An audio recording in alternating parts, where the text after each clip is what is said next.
तात्या का संवाद, इसमें गुरु वशिष्ठ जी और भगवान रामचंद्र जी, इन दोनों के बीच में ब्रह्मज्ञान की जो गहरी चर्चा हुई, वो सदगुरु सुखराम जी महाराज तात्या को समझा रहे थे और वही ज्ञान हमें गुरु महाराज की वाणी के माध्यम से फिर से यहाँ सुनने को मिला। यानी संवाद एक ही विषय के 3 बार हुए। मूल में संवाद हुआ वशिष्ठ मुनि और रामचंद्र के बीच में, वो ज्ञान दिया तात्या को सदगुरु सुखराम जी महाराज ने, और वाणी जी के माध्यम से हम यहाँ सभी बैठे तात्या ही हैं। और आज गुरु महाराज हमें ये कह रहे हैं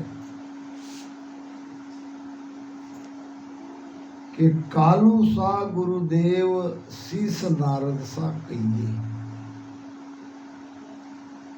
गुरु बिन मुक्त न होए भेद बिन मोक्ष न लइए। वशिष्ठ मुनि पे आय राम बूझो तत्सोई, जीव मोक्ष किम जाए ताई गत कहिए मोई। जन सुखिया वशिष्ठ कही रामचंद्र सुन कान, ईड़ा पिंगला सुख मना ब्रह्म मिलन को ध्यान। सार ज्ञान यही है कि ब्रह्म को कैसे प्राप्त किया जाता है, और उसका भेद बताया है कि ईड़ा पिंगला सुखमणा ब्रह्म मिलन को ध्यान। यानी ध्यान के बिना ब्रह्म में नहीं मिल सकते। ध्यान के कई प्रकार हैं, उसमें भी आपको वही ध्यान करना पड़ेगा जिसमें ईड़ा पिंगला दोनों लय होके सुखमणा बनती है। शरीर के अंदर 72,000 नाड़ियां हैं, छोटी बड़ी, सूक्ष्म अति सूक्ष्म। नाभि स्थान पे 900 नाड़ियां हैं। महाराज कहते हैं ना, नव से धेण नूजणो पड़ियो, धुवन एक विचारी, मारे सेड़ धरन के माई, भरेगी गन घर पारी। 9 से धेण, धेण नाम गाय, ये 9 से नाड़ियां या नाभि स्थान पे है। हमारे जीभ के अंदर 1054 नाड़ियां हैं। ये सारे शरीर में नाड़ियों का तांता लगा है, कोई आड़ी, कोई तिरछी, कोई सीधी जा रही है, कोई नीचे जा रही है। पूरे शरीर में एक जाल बिछा है नाड़ियों का। और इन 72,000 नाड़ियों में एक नाड़ी को खोजना है, और उस नाड़ी को खोज के उस नाड़ी के माध्यम से शरीर के भीतर से ही जो सदगुरु भेद बताते हैं, उस सदगुरु के भेद से उस बाल के भी 1000वें भाग के बराबर जो सुखमणा नाड़ी है, जिसको बंकनाल कहते हैं, हमारे रामसनी लोग बंकनाल को जानते हैं, समझते हैं कि वो शब्द बार बार वाणी में आया है, उतना सुक्मणा को नहीं समझते हैं। बंकनाल और सुक्मणा में कोई अंतर नहीं है। बंक यानी टेढ़ी, जो सीधी नहीं है। संक यानी सीधी और बंक यानी टेढ़ी। ये जो सुक्मणा नाड़ी है, मूलाधार से निकलती है रीढ़ की हड्डी के अंदर से। इसलिए हमें ये कहा जाता है कि भजन में पीठ को सीधी रखो। अगर ऐसे झुक जाते हैं तो भजन की जो चेतना है, भजन में जो पवन पलटता है, वो यहीं रुक जाएगा। लाभ होने के बजाय बीमारी ज़्यादा पैदा होगी। जितनी देर बैठ सकते हो उतनी देर रीढ़ की हड्डी सीधी होनी चाहिए। शरीर की रचना एक पाइप के जैसी है, नाड़ी की रचना। जैसा कि कोई हमारा पाइप से पानी हम ऊपर ले जा रहे हैं, ऐसा समझ के चलो। और नीचे से पानी ऊपर जा रहा है, नीचे हम मोटर लगा रहे हैं। इस सांस और सांस में जो भोजन कर रहे हैं, सुबह जो मैंने बताया था वो वेद की बात बताई थी। क्यों? अगर तुम प्राण अपान का योग नहीं करोगे तो वो वायु, वो पवन बड़ी तेजी से पिचम से ऊपर नहीं जाएगा। हमारा रास्ता चढ़ाई का है। अब यहाँ नीचे हम सांस उसास में राम राम कर रहे हैं, ये हमारी मोटर पानी की चल रही है। अब ये पाइप है सुक्मणा नाड़ी। अगर कोई पाइप को मोड़ पड़ जाती है या उसमें कोई कचरा अटक जाता है तो पानी ऊपर तक नहीं जाएगा। इसलिए ध्यान रखें, भजन में सीधे बैठने की कोशिश करें। अगर क्रियान्वित ध्यान करना है तो राम राम करता है ना, तो उसके लिए कोई ये नहीं, वो भी अपना गुण करता है। तो ये जो विषय लिया है बहुत ही बढ़िया विषय था। ये वास्तव में घट रामायण के, योग वशिष्ठ रामायण के माध्यम से ये लिया गया है। रामायण भी कई प्रकार के हैं। तुलसी रामायण को तो आप सभी जानते ही हो। उत्तर भारत में तुलसी रामायण की साखियाँ मुकदगत है सबको।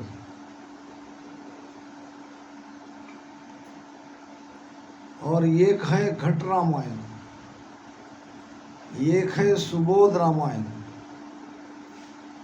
एक है वाल्मीकि रामायण। रामायण के कई प्रकार है।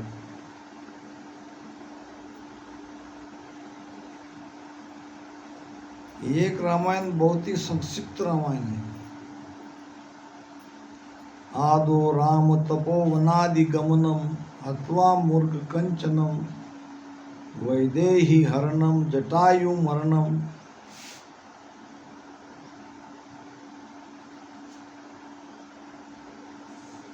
सीता हरणम समुद्र तरणम लंकापुरी दहनम फिर रावण कुंभकर्ण हरणम इत्यादि रामायण।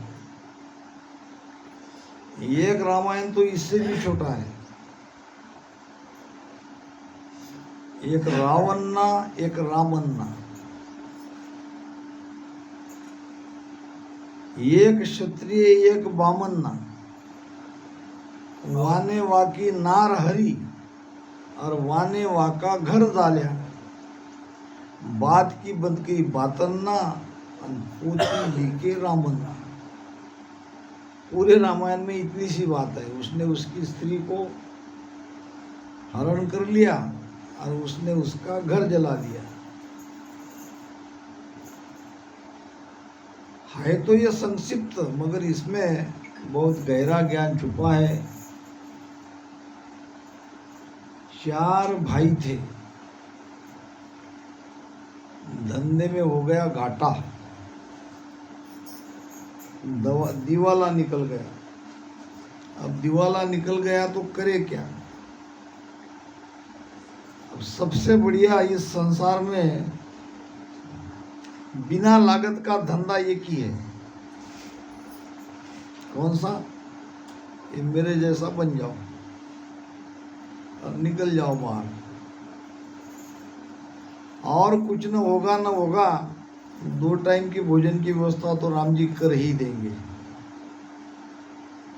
अब चारों भाई ने मिलकर विचार किया, अब क्या करे क्या करे। दूसरा तो कोई काम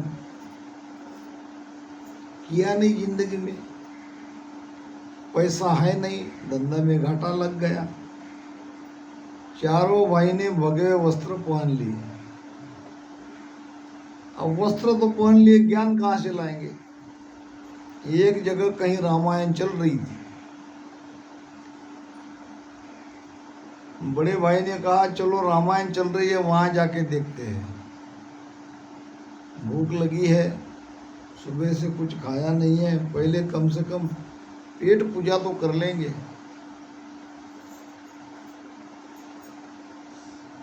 तो वहां जाके चले गए। जिस सेठ ने रामायण का आयोजन किया था, वो सेठ और उसका नौकर ये सब खड़े हो गए। आओ महात्मा जी, आओ महात्मा जी। ये देखने लगे, महात्मा जी कौन है? फिर क्या लगा कि हम ही कह रहे। बैठने के लिए आसन दे दिया,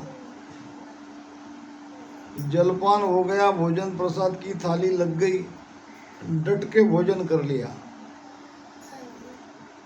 अब भोजन होने के बाद में वो हारमोनियम, पेटी क्या है, वो तबला, सब उनके तरफ ऐसे बैठे थे शालिक के जैसे, उनके तरफ रख दिया। अब कहने लगे शुरू करो। अब क्या शुरू करें? अरे भाई रामायण का पाठ हो रहा है, आप आए हो तो आप रामायण शुरू करो। अब चारों भाई एक मेक के तरफ देखने लगे, एक दिखने लगा उसके तरफ। अब ये तो बहुत बड़ी समस्या हो गई। भोजन तो हो गया, मगर अब जिंदगी में कभी रामायण पढ़ा नहीं, कभी रामायण सुना नहीं, एक भी चौपाई जानते नहीं। अब कहे तो क्या कहे, समस्या विकट थी।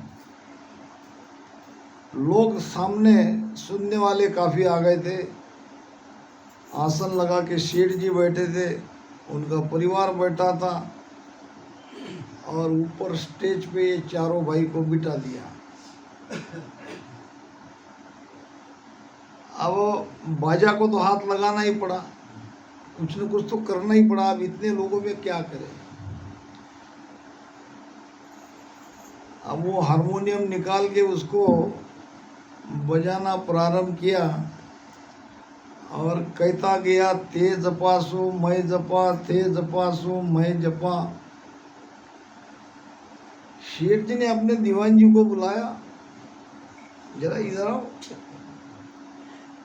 ये रामायण ही गा रहा है क्या? दीवान जी होशियार था, उन्होंने पहचान लिया था ये कोई साधु नहीं है।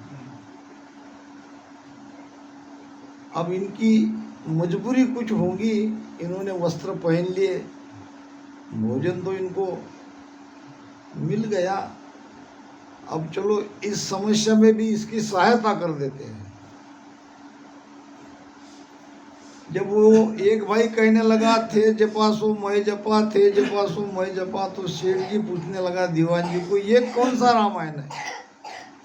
मैंने आज तक तो सारी रामायण सुन ली, घट रामायण, तुलसी रामायण, सुबोध रामायण, इसमें तो कहीं ये कोई चौपाई नहीं है, ये क्या कह रहे हैं? दीवान जी ने कहा, सेठ जी ये है रामायण की, मैं आपको बाद में समझा के दूंगा, ध्यान से सुनना पड़ेगा। ये शॉर्टकट रामायण है, और ये शॉर्टकट रामायण सुनने का मौका बड़े भाग्य से आज तुमको मिला है, वरना ये सुनने को मिलता ही नहीं। आज तुम्हारा भाग्य जगा है कि ऐसे महात्मा जी आए और ये शॉर्टकट रामायण हमको सुनने का मौका मिला है। आप बहुत बड़भागी हो। अब सेठ जी प्रशंसा होने पर चुप हो गए। दूसरा भाई कहने लगा, तेरी गत सो मेरी गत, तेरी गत सो मेरी गत। तीसरा कहने लगा, ये धांगड़ धिंगा कब तलक, धांगड़ धिंगा कब तलक। चौथा कहने लगा, जब तक चलेगी तब तलक, जब तक चलेगी तब तलक। बड़ा भाई कहने लगा, हाय राम, अब क्या होगा। ऐसे ये अपने अपने तरफ से मन में जो आए वो बोल रहे थे। शेठ जी परेशान, शेठ जी ने बुलाया दीवान जी को, बताओ अब तो बहुत हो गया, न मेरे कुछ समझ में आ रहा न लोगों को कुछ समझ में आ रहा। दीवान जी ने फिर से उनकी बाजू ली। महाराज, मैंने आपको कहा बड़भागी लोगों को ही ये शॉर्टकट रामायण सुनने को मौका मिलता है। मैं आपको सब समझा के दूंगा। तुम समझ रहे हो ना? हाँ, मैं समझ रहा हूँ। थोड़ा सा मुझे समझा के दो तो मैं भी थोड़ा सा खुश हो जाऊं। देखो, थे जपासु मैं जपा, ये मारीच कह रहा है। जब मारीच को कहा था रावण ने तुमको हिरण बनना है, तो मारीच ने सोचा अगर मैं मना कर दूं तो मुझे रावण मार डालेगा। अगर मैं रावण के कहने से हिरण बनता हूं तो मेरा अनुचित लाभ ये रावण लेगा, क्योंकि ये तो सीता को भगाने के लिए जा रहा है।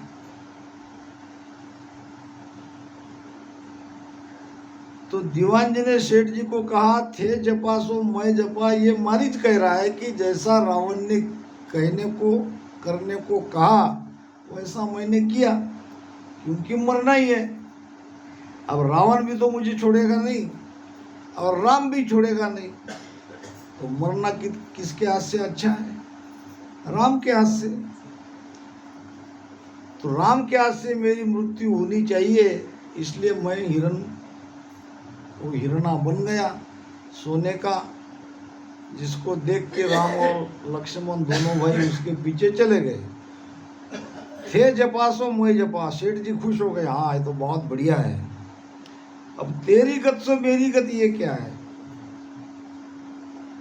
ऐसा है सेठ जी, सुग्रीव आता है राम के पास और प्रार्थना करता है कि मेरी पत्नी तारा को मेरा भाई बड़ा बाली भगा के ले गया, मेरा राजपाट सारा छीन लिया, मुझे मेरी पत्नी को वापस दिला दो, मेरा राजपाट वापस दिला दो। तेरी गत सो मेरी गत। राम कहता है तेरी पत्नी बाली ले गया तो मेरी पत्नी भी कहाँ है? मेरी पत्नी भी तो रावण ले गया। तेरी गत सो मेरी गत। सेठ जी बहुत खुश हो गए, बात तो सही है, इतना बढ़िया रामायण। फिर तीसरी चौपाई, ये धांगड़ धिंगा कब तलक। जब रावण माता सीता को लंका में ले जाके अशोक वाटिका में रखता है तो वहां रावण की पत्नी मंदोदरी कहती है, ये धांगड़ धिंगा कब तलक, ये तुमने अनिष्ट काम किया, अपने पति रावण को कहती है। और ये कब तलक चलेगा, कहां तक तुम माता सीता को रखोगे? अपने पत्नी की खोज में राम आएगा आज न कल, और आने के बाद तुम्हें छोड़ने वाला नहीं है। इसलिए मैं कह रही हूं कि इसको मुक्त करो। ये धांगड़ धिंगा कब तलक। रावण कहता है जब तक चलेगी तब तलक। देखा जाएगा, अभी राम आया नहीं है, जब तक वो आया नहीं तब तक देखेंगे, क्योंकि लंका समुद्र के अंदर थी। लंका की खोज करना भी बड़ा कठिन था। तो रावण कहता है जब तक चलेगी तब तलक, और फिर मंदोदरी कहती है हाय राम जाने क्या होगा, हाय राम जाने क्या होगा। तो दीवान जी ने सेठ जी को सुनाया कि ये है रामायण यार, इनका कहना ये है। सेठ जी हो गए खुश, बहुत सारा धन उनको इनाम में दिया। तो ऐसे रामायण के कई प्रकार है। योग वशिष्ठ सबसे बढ़िया रामायण है। इसमें क्रिया योग है, ध्यान का बहुत बड़ा योग इस रामायण में है। तो कालू सा गुरुदेव शीश नारद सा कहिए। गुरु शिष्य कैसे होने चाहिए? तो कालू जी महाराज के जैसे गुरु, जो हाथों हाथ 84 मिटा दी। और शिष्य भी चाहिए नारद के जैसा।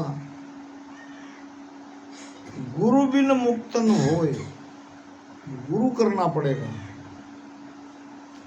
बहुत लोग मुझे मोबाइल से संपर्क करके कहते हैं कि आपका ज्ञान सुनते हूँ या सुनती हूँ। ध्यान करने का मन भी होता है, मगर वो शब्द जगता नहीं। शब्द जगेगा कैसे? शब्द को आधार है गुरु का, सदगुरु का। सदगुरु मुख से आपको वो राम नाम मिलना चाहिए। गुरु कभी मरते नहीं है। अब मान लो आज उनका शरीर नहीं है और उनको आपने गुरु बनाया है, क्या हम शरीर को गुरु बनाते? गुरु एक तत्व है, गुरु एक ज्ञान है, गुरु एक पावर है, गुरु एक सत्ता है। गुरु शरीर नहीं है। हम वो सत्ता को प्राप्त कराना चाहते हैं। अगर हमारे सदगुरु उनके हयात में या उनका शरीर जब तक है तब तक हमारे अंदर वो नाम नहीं जगा हो, वो कुदरत कला नहीं जगी हो, तो हमको उसी प्रकार का वही ज्ञान देने वाला दूसरा गुरु बनाने में कोई हरकत नहीं।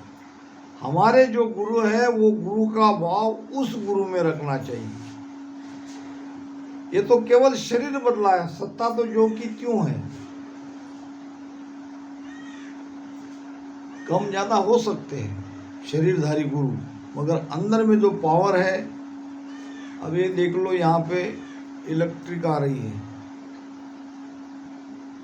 मूल इलेक्ट्रिक जहाँ से पैदा होती है वहाँ की और यहाँ की इलेक्ट्रिक में कोई फर्क नहीं। मगर यहाँ हम 100 के बल्ब में लगाते हैं तो प्रकाश ज़्यादा होता है, 0 में लगाते हैं तो वो कम हो जाता है, हीटर में लगाते हो तो उसका यूज अलग होता है, और वही कूलर में लगाते हो तो उसका यूज अलग होता है। और लाइट में कोई कम ज़्यादा नहीं है, कम ज़्यादा है उपकरण में। तो ये ऊपर के शरीर में थोड़ा बहुत अंतर रह सकता है, मगर तत्व गुरु एक है। गुरु बना के भजन करो, फिर शब्द नहीं जगता तो फिर कहो। अब इतने इतने दूर से पूरे भारत में से फोन आते हैं, अब कैसे समझाएं?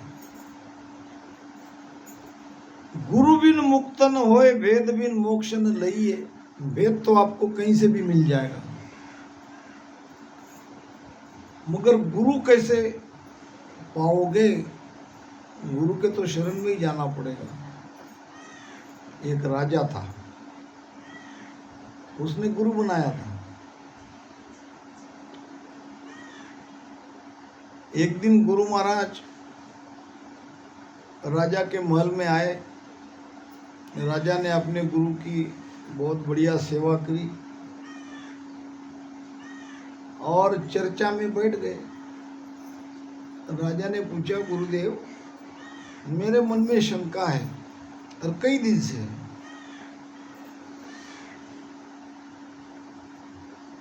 ये जो तुम राम राम करने को कहते हो, ये राम राम शब्द तो बड़ा आसान है। यही राम राम गुरु से ही लेना क्यों जरूरी है? ये तो तुम हम कोई भी ले सकते, सबके लिए सहज सुलभ है राम नाम। तो मेरी शंका ये है कि कोई अपने मन से राम राम भजन कर रहा है या गुरुमुख से भजन कर रहा है, दोनों में क्या अंतर है? गुरु ने कहा इसका जवाब